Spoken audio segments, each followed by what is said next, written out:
ठाकरे कुटुंब या ठिकाणी एकत्रितपणे पोच देते। तर उद्धव संपूर्ण ठाकरे कुटुंब या ठिकाणी आहे।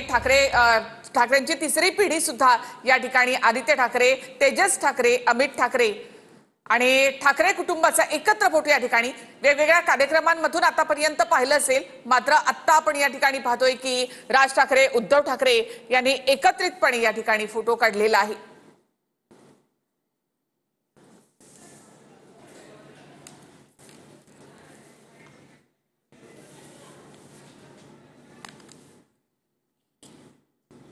तर एकत्र आलोय एकत्र राहण्यासाठी असं उद्धव ठाकरे यांनी म्हटलेलं आहे। आम्ही दोघं मिळून तुम्हाला फेकून देणार असा इशारा उद्धव ठाकरे यांनी भाजपला दिलेला आहे।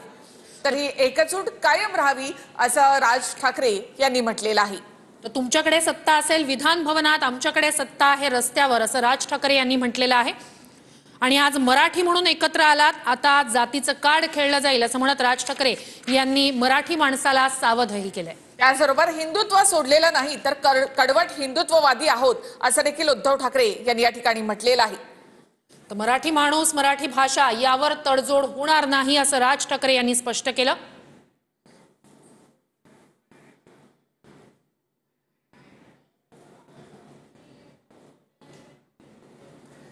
तर पुन्हा एकदा संपूर्ण ठाकरे कुटुंब आपल्याला या व्यासपीठावर पाहायला मिळत आहे।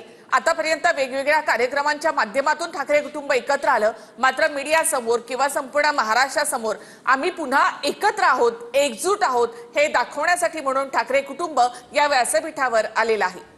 म्हणजे अधिकृत जरी राजकीय अशी युतीची घोषणा कुणीही केली नसली तरी हे चित्र पुरेसं बोलकं आणि बरंच काही सांगून जाणार आहे। हे जणू काही इथे ठाकरे यांना सांगायचं असावं, या फॅमिलीला सांगायचं असावं। गेल्या काही वर्षांमध्ये राज ठाकरे शिवसेनेमधून बाहेर पडल्यानंतर राज ठाकरे, उद्धव ठाकरे यांच्या कुटुंबामध्ये सुद्धा काहीसा दुरावा आला होता, जो गेल्या काही महिन्यांमध्ये तो दूर झालेला पाहायला मिळालेला आहे। आणि आज एका ऑफिशियल या कार्यक्रमाच्या माध्यमातून एकाच व्यासपीठावर महाराष्ट्राच्या समोर आम्ही पुन्हा एकत्र आहोत हे दाखवण्यासाठी म्हणून ठाकरे कुटुंब या व्यासपीठावर एकत्र आहे। उद्धव ठाकरे फॅमिली त्याचबरोबर राज ठाकरे यांची फॅमिली पूर्ण या स्टेजवर एकत्र आहे। महाराष्ट्रासाठी हे संकेत आहेत की पुन्हा एकदा ठाकरे बंधू हे एकत्र आलेले आहेत।